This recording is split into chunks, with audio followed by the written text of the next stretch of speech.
అపోస్తలుడైన పౌలు హెబ్రీలకు వ్రాసిన పత్రిక 13వ అధ్యాయము. సహోదర ప్రేమ నిలువరముగా ఉండనీయుడి, ఆతిథ్యము చేయ మరవకుడి. దాని వలన కొందరు ఎరుగకయే దేవదూతలకు ఆతిథ్యము చేసిరి. మీరును వారితో కూడా బంధింపబడినట్టు బంధకములోనున్న వారిని జ్ఞాపకము చేసుకొనుడి. మీరును శరీరముతో ఉన్నారు గనుక కష్టములను అనుభవించుచున్న వారిని జ్ఞాపకం చేసుకొనుడి.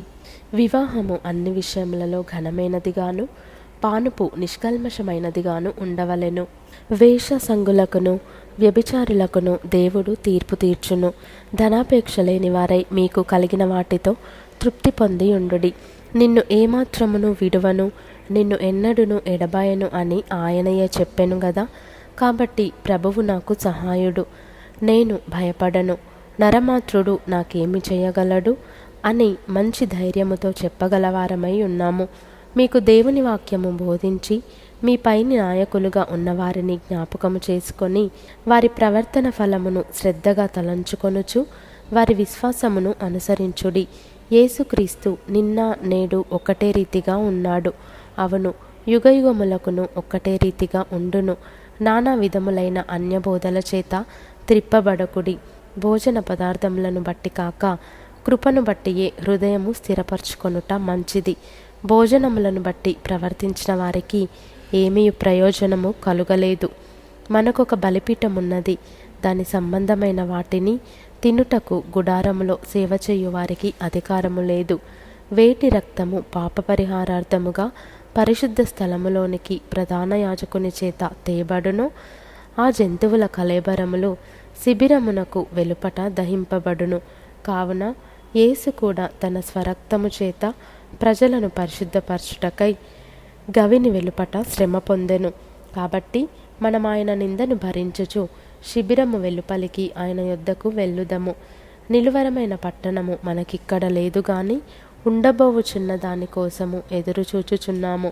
కాబట్టి ఆయన ద్వారా మనము దేవునికి ఎల్లప్పుడూ స్తుతియాగము చేయుదము, అనగా ఆయన నామమును ఒప్పుకొనుచు జిహ్వాఫలము అర్పించుదము.